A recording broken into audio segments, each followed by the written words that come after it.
What is up, guys? Welcome back to the Reese Motorsports Franken 7 Drift Car Project channel. I know it's been a while, so just to try to get you caught up, basically, we got the car running, and I pretty much got to drive it most of the summer, pretty much all of July and August, and then around the end of the summer, started to develop a misfire that wouldn't quite clear up. If you're familiar with these Terminator X systems, if you haven't had it properly tuned, sometimes there's little bugs and stuff you have to work out. So I would find it helpful to just, if it was acting like it was only running on 6 or 7 cylinders, I could pull over, shut it off for 30 seconds or so, fire it back up, and it'd be good for the rest of the day. So just little hiccups here and there for any project car. But anyways, around the end of the summer into early fall, I was going to take it to a car show and noticed that it had a misfire that it just would not clear up. So I parked it, didn't go to the car show, came back a few days later, same thing, and it just would not clear up. Tried a couple things, went for a test drive, just had no power, bogging the whole way, and so brought it back home, or brought it back to my parents' house at least, because that's where it parks. But regardless, basically it had a misfire and almost had kind of a metallic sound.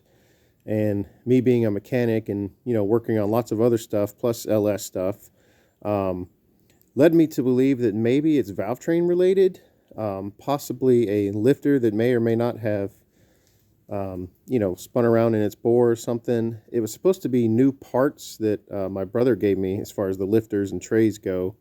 And, soaked them in oil and all that before I put them in. And, of course, the car moved around a bunch with me. And long story short, I want to say, and I'm leaning towards possibly a lifter or maybe something with the cam.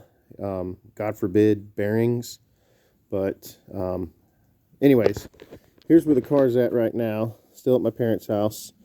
I've got it partially torn apart as far as wiring harness is mostly disconnected. Got, I think, the crank sensor plug and a couple of grounds I have to take off, but radiator's out, hoses are out.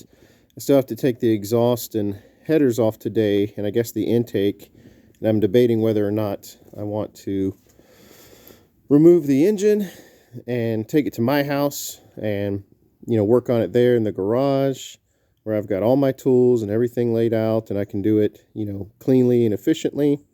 Or if I want to attempt to, pull the crank and intake and heads here and go that route. I mean, the RX-7 thankfully is a pretty big engine bay, but the way I have it set up, I pushed it as far back and down as possible.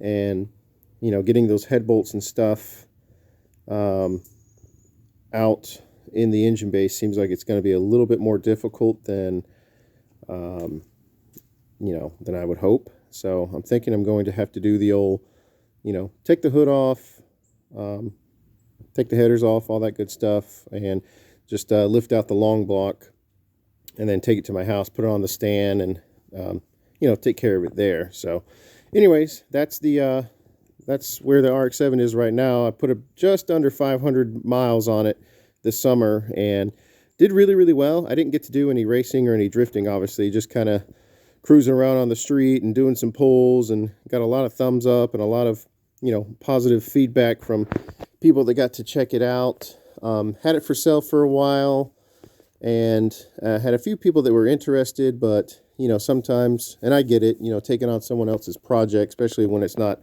100% is, on the intimidating side. So, no knocking there. I would feel the same way. But also this past summer, I probably never featured it on the channel, but the Protege 5 wagon that was my daily driver actually got replaced by this. It's my 2013 Chevy, in parentheses, Holden Caprice PPV. It was a detective car and is also LS powered. It's got an L77 6-liter aluminum LS, very similar to LS3 except for 200cc smaller. And unfortunately, it does still have the AFM and DOD equipped, but I do have a plug-in module to disable it and keep the in 8-cylinder mode all the time. But did a few little things to it as soon as I got it. Like I don't know, we'll say 2016 V6 Camaro wheels. I painted them gunmetal gray, kept the center cap silver. Nice little touch. I did H&R lowering springs for a G8. This shares the exact same platform as a Pontiac G8, so a lot of the parts will fit onto this. So it's got lowering springs. I did custom catback exhaust, X-pipe, deleted the rear cats, kept the rear factory glass pack resonators, and added some good old eBay in-one style fart cans. Gives it a nice little sound.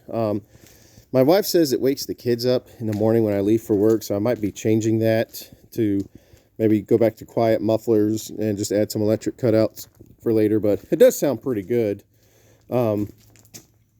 But basically, my dad was kind enough to, at the time, I wasn't even really looking for a daily driver, and these popped up for sale, and I've wanted one for a while, but I actually sent him the link for, you know, something for him to purchase, or for my brother to purchase, because my brother's been without a car for a while, and he offered to front me the money to pay for this, in the hopes that, or with the understanding of, I sell this and pay for this. Now, in a perfect world, you know, I could have both cars, which anyone that knows that's spent a lot of time on a project car, or even me with this car, you know, there's been so many hours and blood and sweat and tears and effort and research and time and just so much put into this car that it's really super duper hard to even think about parting ways with it. But to have a super nice, you know, fun daily driver that, you know, seats 5, has airbags everywhere. You know, I've already got the kids' seats in the back. You know, the kids love it, cruising around, parting the mess in the back seat, but already got the kid seats in there, rubber floors. I mean, it's the perfect setup for a fun dad mobile. But, you know, you got to do what you got to do sometime. Put your big boy pants on. Look at that trunk. Now, who needs a pickup truck when you can fit a full-size jack, all kinds of tools, have plenty of room to spare, and just looks so good.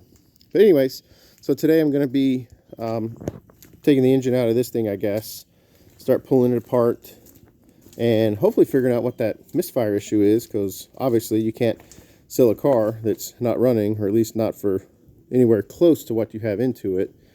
So the idea is to, I guess, pull the engine out, leave the transmission in for now, and get the engine over to my house to mostly disassemble it, and hopefully figure out if it was the, you know, lifters or cam or bearings or what's going on with it, and then kind of figure out where to go from there. But just wanted to give you guys a little update. It was fun cruising it around this summer. It was super hot, obviously, with having no HVAC, but, you know, the sunroof works, windows work, of course they're manual, and it was a lot of fun, but it was very hot. But it is a fun car to cruise in, had a lot of fun, surprised a lot of people, got a lot of thumbs up, and yeah, it was a good time. No regrets, definitely no regrets. But going forward on the channel, we'll kind of see how it works out with, you know, whether or not I can work something out with my dad to, you know, just kind of pay him over time for this car, or,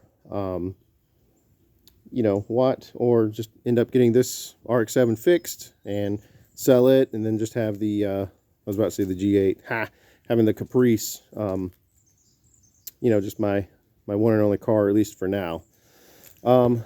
There is a possibility, though. My dad has pretty much given me this little 87 Nissan hardbody pickup that was the last vehicle my grandfather owned before he passed several years back. And kind of one of the things that I had the idea for the RX-7 was that I wanted a car from the year I was born, something fun to, you know, make a project and, you know, enjoy that way. But, you know, the RX-7 being an 86, and I was born in 87, close enough. But that is kind of another idea, is if this sells, and I pay this off from my dad, then this is free. That still gives me something fun to to mess around with. So it's an 87. It was a V6, kind of cool because it's got bucket seats, center console, and it was a V6, but it's automatic, and it's the same 3-liter V6 that was in like the Pathfinders and similar to the 300ZX, but this one has throttle body injection, and pretty sure the Pathfinders of that era with the V6 had program fuel injection or multi-port, you know, traditional fuel injection. So I don't know if it would even be worth to put that one back together, or maybe swap it for something else, maybe an LS, maybe a VH45, maybe a KA. I don't know. They're all great possibilities. But anyways, just want to catch you guys up, let you know what's been going on the last few months. Today is the last day of 2022. So Happy New Year to everyone. Hopefully 2023 will be an awesome year for everybody. I know we need a lot of positive changes coming up here soon with inflation and, you know, EPA stuff, RPM Act, you know, all kinds of things on both sides of the political, but neither here nor there. Happy New Year. Keep wrenching. Have a good time. Be safe. Wear your seatbelts.